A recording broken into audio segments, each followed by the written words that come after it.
4 जनवरी 2024 को Indian PM Narendra Modi social media पर अपने लक्षद्वीप विजिट के कुछ पिक्चर शेयर करते हैं, जिस पर मालदीव के कुछ politician Narendra Modi and India पर कुछ नेगेटिव कमेंट करते हैं, जिसका असर ये हुआ कि इंडिया में बॉयकॉट मालदीव का ट्रेंड शुरू होता है। लेकिन दोस्तों, जो मालदीव आज इंडिया को इजराइल का पपेट बोल रहा है, क्या वो आज ऑपरेशन कैक्टस को भूल चुका है? क्या मालदीव ये भी भूल चुका है कि साल 1988 में Maldives businessman and Sri Lankan militant द्वारा अटेम्प्टेड मालदीव कू को अगर इंडिया ने रोका नहीं होता तो क्या मालदीव की हालत भी कुछ अनस्टेबल पाकिस्तान की तरह नहीं होती? इसके अलावा मालदीव का आम आदमी ऐसे ट्वीट करे तो ठीक, लेकिन मालदीव गवर्नमेंट के जिम्मेदाराना पद पर बैठे लोग इजराइल पैलेस्टाइन कॉन्फ्लिक्ट में इंडिया का स्टैंड ऐसे मिसअंडरस्टूड कैसे कर सकते हैं? तो दोस्तों, आज के इस वीडियो में हम देखेंगे कि साल 1988 में इंडिया ने मालदीव में रातों रात हत्यारों के दम पर उलटने वाले सरकार को कैसे बचाया था। इंडिया की भरपूर मदद के बावजूद आज ऐसा क्या हुआ कि मालदीव की जनता इंडिया आउट जैसे कैंपेन चला रही है? क्या रीजन है कि मालदीव गवर्नमेंट भी आज अपने टूरिज्म इंडस्ट्री के दम पर इंडिया को आग दिखाने की हिम्मत कर रहा है? इन सारे सवालों के जवाब हम आज इस वीडियो में देखने वाले हैं।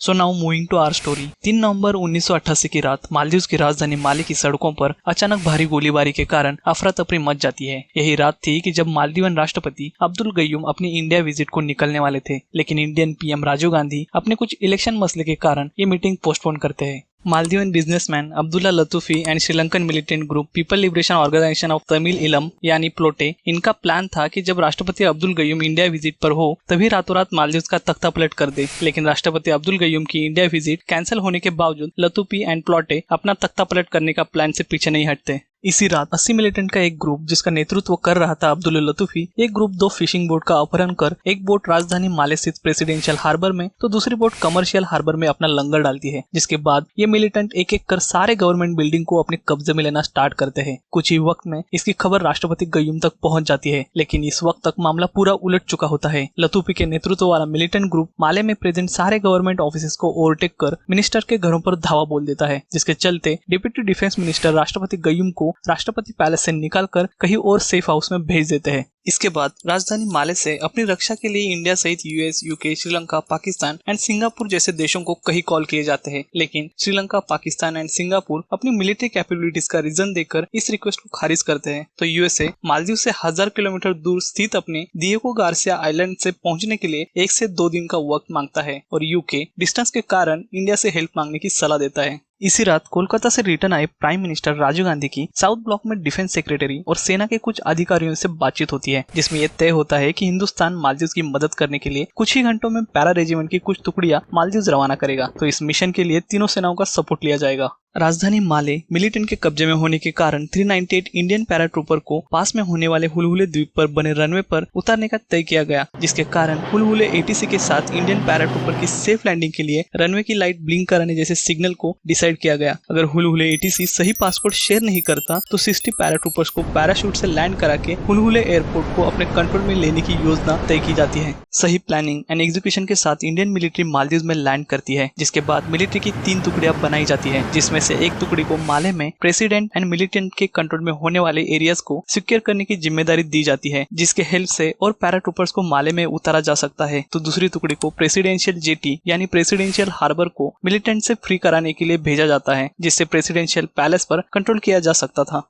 माले में कुछ एरियाज को सिक्योर कर Indian paratrooper deputy defence minister के घर तक पहुंच जाते हैं, जिसके बाद मिनिस्टर इंडियन आर्मी को हेल्प कर राष्ट्रपति के सेफ हाउस तक पहुंचवाने में कामयाब होते हैं। लेकिन वहां पर तैनात एनएसएस सोल्जर्स मिलिटेंट होने के शक के कारण इंडियन आर्मी को सेफ हाउस में एंटर करने से मना कर देते हैं। इंडिया एंड मालदीव के कुछ सीनियर आर्मी ऑफिसर के बातचीत के बाद सेना को राष्ट्रपति से मिलने की अनुमति दी जाती है। ये वक्त था कि इंडियन आर्मी मालदीवियन राष्ट्रपति मिस्टर गयूम को सिक्योर कर लेती है, लेकिन अभी तक राजधानी माले को कंट्रोल में लेना और विद्रोही लतूफी को पकड़ना अभी बाकी था। इंडियन पैराट्रूपर्स राजधानी माले के इंपॉर्टेंट जगहों को अपने स्ट्रैटेजी के साथ कम समय में अपने कंट्रोल में लेने लगी और इसी के साथ मिलिटेंट का मनोबल कम होके वो अपने सी रूट से वापस पीछे हटने लगते और इसी दौरान लतूफी 70 मिलिटेंट के साथ मालदीवियन एजुकेशन मिनिस्टर का अपहरण कर एक जहाज से भागने लगता है। लेकिन इंडियन आर्मी हेवी फायरिंग के साथ इस जहाज को नाकाम कर लतूफी को अपने कब्जे में लेती है और एजुकेशन मिनिस्टर को सही सलामत बचा लेती है, जिसके बाद राष्ट्रपति गयूम इंडियन पीएम राजीव गांधी को कॉल कर इंडियन आर्मी की हेल्प के लिए शुक्रिया अदा कर इस ऑपरेशन को खत्म करने की घोषणा करते हैं। और इसी वक्त मालदीव से कुछ ही दूर पहुंचा अमेरिकन जहाज मालदीव को हेल्प प्रोवाइड करने के लिए मालदीव में घुसने की रिक्वेस्ट करते हैं, जिसे मालदीव मना कर देता है। इस ऑपरेशन के बाद इंडिया और मालदीव के रिलेशन कहीं बेहतर हो जाते हैं। इसका सबसे बड़ा एग्जाम्पल है इंदिरा गांधी मेमोरियल हॉस्पिटल, जो आज के दिन तक मालदीव का सबसे बड़ा हॉस्पिटल बना हुआ है। साल 1988 के बाद मालदीव में हर 5 साल बाद चुनाव कराए जाते, जिसमें हमेशा मिस्टर अब्दुल गयूम प्रेसिडेंट चुने जाते।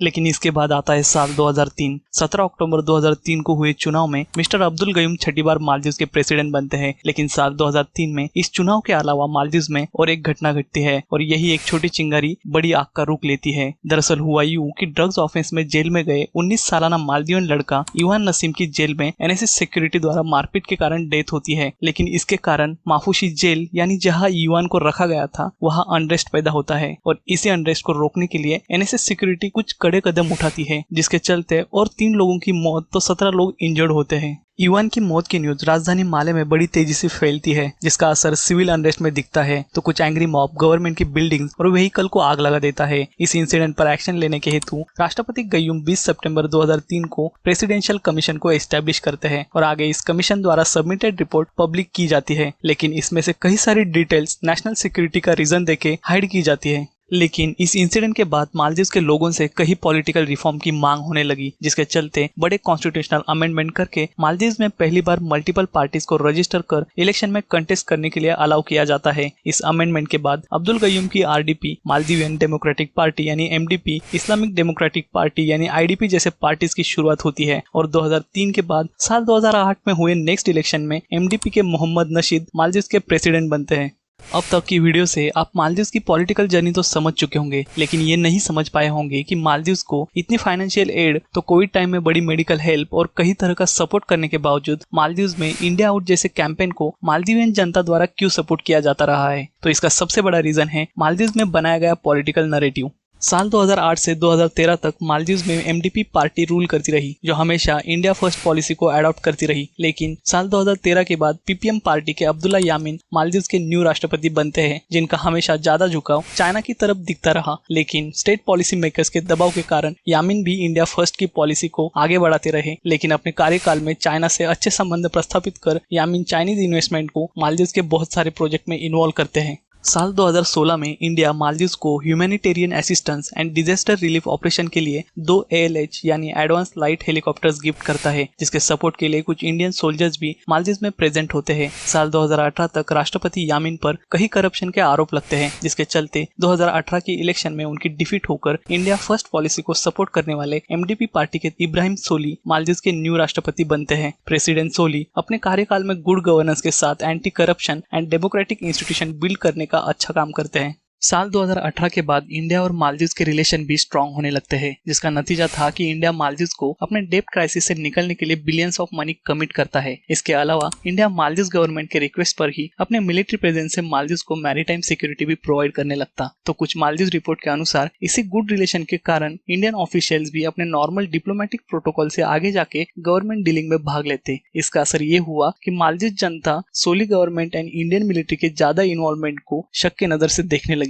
और इसी चीज का फायदा उस वक्त मालदीवन ऑपोजिशन ने लेना शुरू कर दिया। साल 2023 आते आते पीपीएम पार्टी के फॉर्मर प्रेसिडेंट अब्दुल्ला यामीन मालदीव में present 88 Indian military personnel and सॉली government की इंडिया के साथ कुछ साइन नॉन पब्लिक समझौतों का मुद्दा बनाकर जनता के अंदर इंडिया के खिलाफ एक स्ट्रॉन्ग ओपिनियन बना देते हैं, जिसके कारण मालदीव में इंडिया आउट जैसे कई कैंपेन शुरू हो जाते हैं। इंडिया आउट कैंपेन के बावजूद मनी लॉन्ड्रिंग केस में हुए जेल सेंटेंस के कारण 2023 का इलेक्शन कंटेस्ट न कर पाने वाले यामीन राजधानी माले के अनपॉपुलर मेयर मोहम्मद मुइज्जू को प्रेसिडेंशियल इलेक्शन में बैक करते हैं, जिसका नतीजा आज मुइज्जू मालदीव के नए राष्ट्रपति बन चाइना फर्स्ट पॉलिसी को अडॉप्ट कर चुके हैं। इंडिया के अगेंस्ट कड़ा स्टैंड लेके चुन के आने वाले मुइज्जू से आज मालदीवन जनता इंडिया के अगेंस्ट कुछ एक्सपेक्ट कर रही है, और इसी एक्सपेक्टेशन के चलते राष्ट्रपति मुइज्जू ने इंडिया को अपने मिलिट्री पर्सनल को वापस इंडिया में लेने की मांग की है। और पीएम मोदी की पिक्चर्स पर कुछ मिनिस्टर्स की नेगेटिव कमेंट भी यही पीपल प्लीजिंग सेंटिमेंट बनाने की आम कोशिश की जा रही है, जो आजकल दुनिया के सारे देशों में असल प्रॉब्लम से डाइवर्ट करने के लिए किया जाता है। तो दूसरी ओर इन 3 मिनिस्टर को सस्पेंड कर अपनी डिप्लोमेटिक रिलेशन को बरकरार रखने की पूरी कोशिश की जा रही है।